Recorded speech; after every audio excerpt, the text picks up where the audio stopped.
नमस्कार। अपना कहानी कॉर्नर में आपका बहुत बहुत स्वागत है। मैं हूं अरुण शेखर। मैं आपके लिए कहानियां लेकर आता हूं, कहानियां जो आपकी ज़िंदगी में कुछ नया जोड़ती हैं, कुछ सिखाती हैं। ऐसी ही एक बार फिर से मैं प्रेमचंद की कहानी लेकर आया हूं और इस कहानी का नाम है अनाथ लड़की। प्रेमचंद की सारी कहानियां समाज के किसी न किसी ऐसे तबके से जुड़ी होती हैं जो बहुत आवश्यक है, जो आपको कुछ सिखाती हैं। तो चलिए कहानी आरंभ करते हैं। आपसे गुजारिश है कि प्लीज़ अपना कहानी कॉर्नर को आप सब्सक्राइब कीजिएगा और कहानी अच्छी लगे तो कमेंट करके बताइएगा कि क्या अच्छा लगा और कौन सी कहानी आप सुनना चाहते हैं। तो चलिए कहानी आरंभ करते हैं। अनाथ लड़की। सेठ पुरुषोत्तम दास पूना की सरस्वती पाठशाला का मुआयना करने के बाद बाहर निकले तो एक लड़की ने दौड़कर उनका दामन पकड़ लिया। सेठ जी रुक गए और मोहब्बत से उसकी तरफ देखकर पूछा, क्या नाम है? लड़की ने जवाब दिया, रोहिणी। सेठ जी ने उसे गोद में उठा लिया और बोले, तुम्हें कुछ इनाम मिला? लड़की ने उनकी तरफ बच्चों जैसी गंभीरता से देखकर कहा, तुम चले जाते हो तो मुझे रोना आता है, मुझे भी साथ लेते चलो ना। सेठ जी ने हंसकर कहा, मुझे बड़ी दूर जाना है, तुम कैसे चलोगी? रोहिणी ने प्यार से उनकी गर्दन में हाथ डाल दिए और बोली, जहाँ तुम जाओगे वहीं मैं भी चलूँगी, मैं तुम्हारी बेटी हूँगी। मदरसे के अफसर ने आगे बढ़कर कहा, इसका बाप साल भर हुआ नहीं रहा, माँ कपड़े सीती है, बड़ी मुश्किल से गुजर होती है। सेठ जी के स्वभाव में करुणा बहुत थी। ये सुनकर उनकी आंखें भर आई। उस भूली प्रार्थना में वो दर्द था जो पत्थर से दिल को पिघला सकता है। बेकसी और यतीमी को इससे ज़्यादा दर्दनाक ढंग से जाहिर करना नामुमकिन था। उन्होंने सोचा, नन्हे से दिल में न जाने क्या अरमान होंगे और लड़कियां अपने खिलौने दिखाकर कहती होंगी, ये मेरे बाप ने दिया है। वो अपने बाप के साथ मदरसे आती होंगी, उनके साथ मेले में जाती होंगी और उनकी दिलचस्पियों का जिक्र करती होंगी। ये सब बातें सुन सुनकर इस भोली लड़की को भी ख्वाहिश होती होगी कि मेरे बाप होता। माँ के मोहब्बत में गहराई और आत्मिकता होती है जिसे बच्चे समझ नहीं सकते। बाप के मोहब्बत में खुशी और चाव होता है जिसे बच्चे बखूबी समझते हैं। सेठ जी ने रोहिणी को प्यार से गले लगा लिया और बोले, अच्छा, मैं तुम्हें अपनी बेटी बनाऊंगा, लेकिन खूब जी लगाकर पढ़ना। अब छुट्टी का वक्त आ गया है, मेरे साथ आओ, मैं तुम्हारे घर पहुंचा दूं। ये कहकर उन्होंने रोहिणी को अपनी मोटर कार में बिठा लिया। रोहिणी ने बड़े इत्मीनान और गर्व से अपनी सहेलियों की तरफ देखा। उसकी बड़ी बड़ी आंखें खुशी से चमक रही थी और चेहरा चांदनी रात की तरह खिला हुआ था। सेठ जी ने रोहिणी को बाजार की खूब सैर कराई और कुछ उसकी पसंद से, कुछ अपनी पसंद से बहुत सी चीज़ें खरीदी। यहाँ तक कि रोहिणी बातें करते करते कुछ थक सी गई और खामोश हो गई। उसने इतनी चीज़ें देखी और इतनी बातें सुनी कि उसका जी भर गया। शाम होते होते रोहिणी के घर पहुँचे और मोटर कार से उतरकर रोहिणी को अब कुछ आराम मिला। दरवाज़ा बंद था। उसकी माँ किसी ग्राहक के घर कपड़े देने गई थी। रोहिणी ने अपने तोहफ़ों को उलटना पलटना शुरू किया। खूबसूरत रबड़ के खिलौने, चीनी की गुड़िया ज़रा दबाने से चूं चूं करने लगती और रोहिणी ये प्यारा संगीत सुनकर फूल ही न समाती। रेशमी कपड़े और रंग बिरंगी साड़ियों की कई बंडल थे, लेकिन मखमली बूटे की गुलकारियों ने उसे खूब लुभाया था। उसे उन चीज़ों को पाने की जितनी खुशी थी, उससे ज़्यादा उन्हें अपनी सहेलियों को दिखाने की बेचैनी थी। सुंदरी के जूते अच्छे सही, लेकिन उसमें ऐसे फूल कहाँ हैं? ऐसी गुड़िया उसने कभी देखी भी न होगी। इन ख्यालों से उसके दिल में उमंग भर आई और वो अपनी मोहिनी आवाज़ में गीत गाने लगी। सेठ जी दरवाजे पर खड़े इन पवित्र दृश्य का हार्दिक आनंद उठा रहे थे। इतने में रोहिणी की माँ रुक्मिणी कपड़ों की एक पोटली लिए हुई आती दिखाई दी। रोहिणी ने खुशी से पागल होकर एक छलांग भरी और उसके पैरों से लिपट गई। रुक्मिणी का चेहरा पीला था, आंखों में हसरत और बेकसी छिपी थी। गुप्त चिंता का सजीव चित्र मालूम होती थी, जिसके लिए जिंदगी में कोई सहारा नहीं। मगर रोहिणी को जब उसने गोद में उठाकर प्यार से चूमा तो ज़रा देर के लिए उसकी आंखों में उम्मीद और ज़िंदगी की झलक दिखाई दी। मुरझाया हुआ फूल खिल गया। बोली, आज तो इतनी देर कहाँ रही?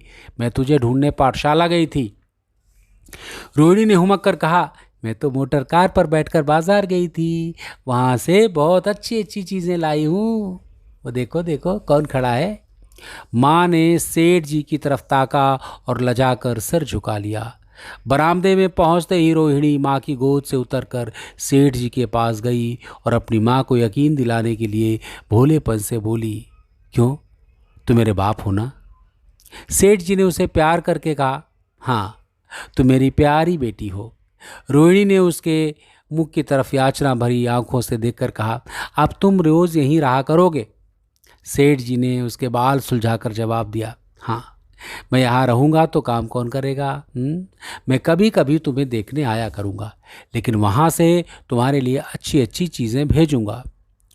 रोहिणी कुछ उदास सी हो गई। इतने में उसकी माँ ने मकान का दरवाज़ा खोला और बड़ी फुर्ती से मैले बिछावन और फटे हुए कपड़े समेट कर कोने में डाल दिए कि कहीं सेठ जी की निगाह उन पर न पड़ जाए। ये स्वाभिमान स्त्रियों की खास अपनी चीज़ होती है। रुक्मिणी अब इस सोच में पड़ी थी कि मैं इनकी क्या खातिर तवज्जो करूं। उसने सेठ जी का नाम सुना था। उसका पति हमेशा उनकी बड़ाई किया करता था। वो उनकी दया और उदारता की चर्चाएं अनेकों बार सुन चुकी थी। वो उन्हें अपने मन का देवता समझा करती थी। उसे क्या उम्मीद थी कि कभी उसका घर भी उनके कदमों से रोशन होगा, लेकिन आज जब वो शुभ दिन संयोग से आया तो वो इस काबिल भी नहीं थी कि उन्हें बैठने के लिए एक मोढ़ा दे सके। घर में पान और इलायची भी नहीं। अपने आंसुओं को किसी तरह न रोक सकी। आखिर जब अंधेरा हो गया और पास के ठाकुर द्वारे से घंटों और नगाड़ों की आवाज़ें आने लगीं तो उन्होंने ज़रा ऊंची आवाज़ में कहा, भाई जी, अब मैं जाता हूँ, मुझे भी यहाँ बहुत काम करना है। मेरी रोहिणी को कोई तकलीफ़ ना हो। मुझे जब मौका मिलेगा उसे देखने आऊँगा। उसके पालने पोसने का काम मेरा है और मैं उसे बहुत खुशी से पूरा करूँगा। उसके लिए अब तुम्हें कोई फ़िक्र करने की ज़रूरत नहीं है। मैं उसका वजीफ़ा बांध दूंगा और उसकी पहली किश्त है। ये कहकर उन्होंने अपना खूबसूरत बटुआ निकाला और रुक्मिणी के सामने रख दिया। गरीब औरत की आंखों में आंसू जारी थे। उसका जी बरबस चाहता था कि उसके पैरों को पकड़कर खूब रोए। आज बहुत दिनों के बाद एक सच्चे हमदर्द की आवाज़ उसके मन में आई थी। जब सेठ जी चले गए तो दोनों हाथों से प्रणाम किया। उसके हृदय की गहराइयों से प्रार्थना निकली, आपने एक बेबस पर दया की है, ईश्वर आपको इसका बदला दे। दूसरे दिन रोहिणी पाठशाला गई तो उसकी बाकी सज धज आँखों में खूबी जाती थी। उस तानियों ने उसे बारी बारी प्यार किया और उसकी सहेलियाँ उसकी एक एक चीज़ को आश्चर्य से देखती और ललचाती थी। अच्छे कपड़ों से कुछ स्वाभिमान का अनुभव होता था। आज रोहिणी वो गरीब लड़की न रही जो दूसरों की तरह विवश नेत्रों से देखा करती थी। आज उसका एक एक क्रिया से शैशवोचित गर्व और चंचलता टपकती थी। उसकी जबान एक दम के लिए भी न रुकती थी। कभी मोटर की तेज़ी का जिक्र तो कभी बाजार की दिलचस्पियों का बयान, कभी अपनी गुड़ियों के कुशल मंगल की चर्चा थी और कभी अपने बाप की मोहब्बत की दास्तान। दिल था कि उमंगों से भरा हुआ था। एक महीने बाद सेठ पुरुषोत्तम दास ने रोहिणी के लिए तोहफे और रुपए रवाना किए। बेचारी विधवा को उसकी कृपा से जीविका की चिंता से छुट्टी मिली। वो भी रोहिणी के साथ पाठशाला आती और दोनों माँ बेटियाँ एक ही दर्जे के साथ साथ पढ़ती। लेकिन रोहिणी का नंबर हमेशा माँ से अव्वल रहा। सेठ जी जब पूना की तरफ से निकलते तो रोहिणी को देखने ज़रूर आते और उनका आगमन उसकी प्रसन्नता और मनोरंजन के लिए महीनों का सामान इकट्ठा कर देता। इसी तरह कई साल गुजर गए और रोहिणी ने जवानी के सुहाने हरे भरे मैदान में पैर रखा, जबकि बचपन की भोली भाली अदाओं में खास मतलब और इरादों का दखल हो जाता है। रोहिणी अब आंतरिक और बाह्य सौंदर्य में अपनी पाठशाला की नाक थी। हाव भाव में आकर्षक गंभीरता, बातों में गीत का सा खिंचाव और गीत का सा आत्मिक रस था। कपड़ों में रंगीन सादगी, आंखों में लाज संकोच, विचारों में पवित्रता। जवानी थी मगर घमंड और बनावट और चंचलता से मुक्त। उसमें एक एकाग्रता थी। ऊंचे इरादों से पैदा होती स्त्रियोचित उत्कर्ष की मंजिलें वो धीरे धीरे तय करती चली जाती थी। सेठ जी के बड़े बेटे नरोत्तम दास कई साल तक अमेरिका और जर्मनी की यूनिवर्सिटियों की खाक छानने के बाद इंजीनियरिंग विभाग में कमाल हासिल करके वापस आए थे। अमेरिका के सबसे प्रतिष्ठित कॉलेज में उनका सम्मान का पद प्राप्त किया था। अमेरिका के अखबार एक हिंदुस्तानी नौजवान की शानदार कामयाबी पर चकित थे। उन्हीं का स्वागत करने के लिए बम्बई में एक बड़ा जलसा किया गया था। इस उत्सव में शरीक होने के लिए लोग दूर दूर से आए थे। सरस्वती पाठशाला को भी निमंत्रण मिला और रोहिणी को सेठानी जी ने विशेष रूप से आमंत्रित किया। पाठशाला में हफ्तों तैयारियां हुई। रोहिणी को एकदम के लिए भी चैन न था। ये पहला मौका था जब उसने अपने लिए बहुत अच्छे अच्छे कपड़े बनवाए। रंगों के चुनाव में वो मिठास थी, काट छाट में वो फबन जिससे उसकी सुंदरता चमक उठी। सेठानी कौशल्या देवी उसे लेने के लिए रेलवे स्टेशन पर मौजूद थी। रोहिणी गाड़ी से उतरते ही उसके पैरों की तरफ झुकी, लेकिन उन्होंने उसे छाती से लगा लिया और इस तरह प्यार किया कि जैसे वो उसकी बेटी है।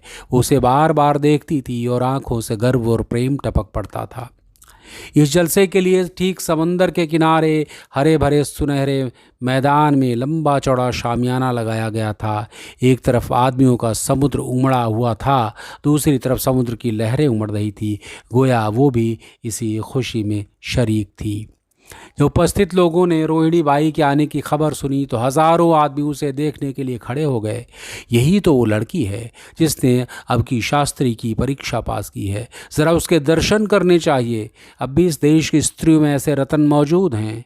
भोले भाले देशप्रियों में इस तरह की बातें होने लगी। शहर की कई प्रतिष्ठित महिलाओं ने आकर रोहिणी को गले लगाया और आपस में उसके सौंदर्य और उसके कपड़ों की चर्चा होने लगी। आखिर मिस्टर पुरुषोत्तम दास तशरीफ लाए। उन्होंने वो बड़ा शिष्ट और गंभीर उत्सव था, लेकिन उस वक्त दर्शन की उत्कंठा पागलपन की हद तक जा पहुंची थी। एक भगदड़ सी मच गई। कुर्सियों की कतारें गड़बड़ हो गई। कोई कुर्सी पर खड़ा हुआ, कोई उसके हाथों पर। कुछ मनचले लोगों ने शामियाने की रस्सियां पकड़ी और उन पर जा लटके। कई मिनट तक यही तूफान मचा रहा। कहीं कुर्सियां टूटी, कहीं कुर्सियां उल्टी। कोई किसी के ऊपर गिरा, कोई नीचे। ज़्यादा तेज लोगों में धौल धप्पा होने लगा। तब भी इनकी सुहानी आवाज़ें आने लगी। रोहिणी ने अपनी मंडली के साथ देश प्रेम में डूबा हुआ गीत शुरू किया। सारे उपस्थित लोग बिल्कुल शांत थे और उस समय उसी रीला राग, उसकी कोमलता और स्वच्छता, उसकी प्रभावशाली मधुरता, उसकी उत्साह भरी वाणी दिलों पर वो नशा सा पैदा कर रही थी जिससे प्रेम की लहरें उठती थी, जो दिल से बुराइयों को मिटाता है और उससे ज़िंदगी की हमेशा याद रहने वाली यादगारें पैदा हो जाती हैं। गीत बंद होने पर तारीफ की एक आवाज़ न आई। वही ताने कानों में अब तक गूंज रही थी। गाने के बाद विभिन्न संस्थाओं की तरफ से अभिनंदन पेश हुए और तब नरोत्तम दास लोगों को धन्यवाद देने के लिए खड़े हुए, लेकिन उनके भाषण से लोगों को थोड़ी निराशा हुई। यूँ दोस्तों की मंडली में उनकी वक्तृत्व कला के आवेग और प्रवाह की कोई सीमा न थी, लेकिन सार्वजनिक सभा के सामने खड़े होते ही शब्द और विचार दोनों ही उनसे बेवफाई कर जाते थे। उन्होंने बड़ी मुश्किल से धन्यवाद के कुछ शब्द कहे और तब उनकी योग्यता की लज्जित स्वीकृति के साथ अपनी जगह पर आ बैठे। कितने ही लोग उनकी योग्यता पर ज्ञानियों की तरह सिर हिलाने लगे। अब जलसा खत्म होने का वक्त आया और रेशमी हार जो सरस्वती पाठशाला की ओर से भेजा गया था मेज पर रखा हुआ था। उसे हीरो के गले में कौन डाले? प्रेसिडेंट ने महिलाओं की पंक्ति की ओर नज़र दौड़ाई। चुनने वाली आंखें रोहिणी पर पड़ी और ठहर गईं। उसकी छाती धड़कने लगी, लेकिन उत्सव के सभापति के आदेश का पालन आवश्यक था। वो सर झुकाए हुए मेज के पास आई और कांपते हुए हाथों से हार को उठा लिया। एक क्षण के लिए दोनों की आंखें मिली और रोहिणी ने नरोत्तम दास के गले में हार डाल दिया। दूसरे दिन सरस्वती पाठशाला के मेहमान विदा हुए, लेकिन कौशल्या देवी ने रोहिणी को न जाने दिया। बोली, अभी तुम्हें देखने से जी नहीं भरा है। तुम्हें यहाँ एक हफ्ता रहना होगा। आखिर मैं भी तो तुम्हारी माँ हूँ। एक माँ से इतना प्यार और दूसरी से इतना अलगाव। रोहिणी कुछ जवाब न दे सकी। ये सारा हफ्ता कौशल्या देवी ने उसकी विदाई की तैयारियों में खर्चा किया। 7वें दिन उसे विदा करने के लिए स्टेशन तक आई। चलते वक्त उससे गले मिली और बहुत कोशिश करने पर भी आंसुओं को न रोक सकी। नरोत्तम दास भी आए थे। उनका चेहरा उदास था। कौशल्या ने उनकी तरफ सहानुभूतिपूर्ण आंखों से देखकर कहा, मुझे ये तो ख्याल ही न रहा। रोहिणी, क्या यहाँ से पूना तक अकेली जाएगी? क्या हर से तुम ही चले जाओ? शाम की गाड़ी से लौट आना। नरोत्तम दास के चेहरे पर खुशी की लहर दौड़ गई जो इन शब्दों से नहीं छिप सकी। अच्छा, मैं ही चला जाऊंगा। वो इस फिक्र में थे कि देखें विदाई की बातचीत का मौका भी मिलता है या नहीं। अब वो खूब जी भर का अपना अपना दर्द दिल सुनाएंगे और मुमकिन हुआ तो उस तलाश संकोच को जो उदासीनता के पर्दे में छिपी हुई है मिटा देंगे। रुक्मिणी को अब रोहिणी की शादी की फिक्र पैदा हुई। पड़ोस की औरतों में इसकी चर्चा होने लगी थी। लड़की इतनी सयानी हो गई है, अब क्या बुढ़ापे में ब्याह होगा? कई जगह से बातें आईं, उसमें से कुछ बड़े प्रतिष्ठित घराने थे। लेकिन जब रुक्मिणी उन पैमानों को सेठ जी के पास भेजती तो वो यही जवाब देते कि मैं खुद फिक्र में हूँ। रुक्मिणी को उनकी टाल मटोल बुरी मालूम होती थी। रोहिणी को बम्बई से लौटे महीना भर हो चुका था। एक दिन वो पाठशाला से लौटी तो उसे अम्मा की चारपाई पर खत पड़ा हुआ मिला। रोहिणी पढ़ने लगी। लिखा था, बहन, जब से मैंने तुम्हारी लड़की को बम्बई में देखा है मैं उस पर रीझ गई हूँ। अब उसके बगैर मुझे चैन नहीं है। क्या मेरा ऐसा भाग्य होगा कि वो मेरी बहू बन सके? मैं गरीब हूँ, लेकिन मैंने सेठ जी को राज़ी कर लिया है। तुम भी मेरी ये विनती कबूल करो। मैं तुम्हारी लड़की को चाहे फूलों की सेज पर न सुला सकूं, लेकिन इस घर का एक एक आदमी उसके आंखों की पुतली बनाकर रखेगा। अब रहा लड़का, माँ के मुख से लड़के का बखान कुछ अच्छा नहीं मालूम होता, लेकिन ये कह सकती हूँ कि परमात्मा ने ये जोड़ी अपने हाथों से बनाई है। सूरत में, स्वभाव में, विद्या में, हर दृष्टि से वो रोहिणी के योग्य है। तुम जैसे चाहो अपना इत्मीनान कर सकती हो। जवाब जल्द देना, और ज़्यादा क्या लिखूं। नीचे थोड़े से शब्दों में सेठ जी ने उसे पैगाम की सिफारिश की थी। रोहिणी गालों पर हाथ रखकर सोचने लगी। नरोत्तम दास की तस्वीर उसकी आंखों के सामने आ खड़ी हुई। उसकी वो प्रेम की बातें जिनका सिलसिला बम्बई से पूना तक नहीं टूटा था कानों में गूंजने लगी। उसने एक ठंडी सांस ली और उदास होकर चारपाई पर लेट गई। सरस्वती पाठशाला में एक बार फिर सजावट और सफाई के दृश्य दिखाई दे रहे थे। आज रोहिणी की शादी का शुभ दिन, शाम का वक्त, बसंत का सुहाना मौसम। पाठशाला के दरो दीवार मुस्कुरा रहे हैं और हरा भरा बगीचा फूला नहीं समाता है। चंद्रमा अपनी बारात लेकर पूरब की तरफ से निकला। उसी वक्त मंगलाचरण का सुहाना राग उस पहली चांदनी और हल्के हल्के हवा के झोंकों में लहरें मारने लगा। दूल्हा आया। उसे देखते ही लोग हैरत में आ गए। ये नरोत्तम दास थे। दूल्हा मंडप के नीचे गया। रोहिणी की माँ अपने को रोक न सकी। उसी वक्त जाकर सेठ जी के पैरों पर गिर पड़ी। रोहिणी की आंखों से प्रेम और आनंद के आंसू बहने लगे। मंडप के नीचे हवन कुंड बना था। हवन शुरू हुआ। खुशबू की लपटें हवा में उठी और सारा मैदान महक गया। लोगों को दिलो दिमाग में ताजगी की उमंग पैदा हुई। फिर संस्कार की बारी आई। दूल्हा और दुल्हन ने आपस में हमदर्दी, जिम्मेदारी और वफादारी की पवित्र शब्द अपनी ज़बानों से कहे। विवाह की मुबारक जंजीर गले में पड़ी, जिसमें वज़न है, सख्ती है, पाबंदियां हैं, लेकिन वज़न के साथ सुख और पाबंदियों के साथ विश्वास है। दोनों दिलों में उस वक्त एक नई बलवान आत्मिक शक्ति की अनुभूति हो रही थी। जब शादी की रस्में ख़त्म हो गई तो नाच गाने की मजलिस का दौर आया। मोहक गीत गूंजने लगे। सेठ जी थक कर चूर हो गए थे। ज़रा दम लेने के लिए बगीचे में जाकर एक बेंच पर बैठ गए। ठंडी ठंडी हवा आ रही थी। एक नशा सा पैदा करने वाली शांति चारों तरफ छाई हुई थी। उसी वक्त रोहिणी उसके पास आई और उनके पैरों से लिपट गई। सेठ जी ने उसे उठाकर गले से लगा लिया और हंसकर बोले, क्यों, अब तो तुम मेरी अपनी बेटी हो गई। तो ये कहानी थी प्रेमचंद की, जो समाज में बहुत शानदार कहानियाँ उन्होंने लिखी हैं। हालांकि उनका जिक्र हमेशा कफन या कहूँ गोदान या दुख और तकलीफ़ वाली कहानियों के साथ ज़्यादा लिया जाता है, लेकिन मुझे ऐसा बिल्कुल नहीं लगता है। उनकी ज़्यादातर कहानियाँ समाज की अच्छाइयों के लिए हैं। हर आदमी के अंदर कुछ अच्छा कुछ बुरा होता है, लेकिन हमेशा बुराई दिखाएं ऐसा नहीं है। प्रेमचंद की कहानियों में, प्रेमचंद की कहानियाँ अच्छाइयों से भरी हैं। इसके साथ और भी कहानीकार रहे हैं, चाहे जयशंकर प्रसाद हों या कृष्णा सोबती हों। इनकी कहानियों को लेकर भी मैं आऊँगा, लेकिन फ़िलहाल आज के लिए बस इतना ही। तो प्लीज़ अपना कहानी कॉर्नर को आप सब्सक्राइब करें, लाइक करें, कमेंट करके बताएं। फिर मुलाकात होगी किसी नई कहानी के साथ। तब तक अपना ख्याल रखिए। नमस्कार।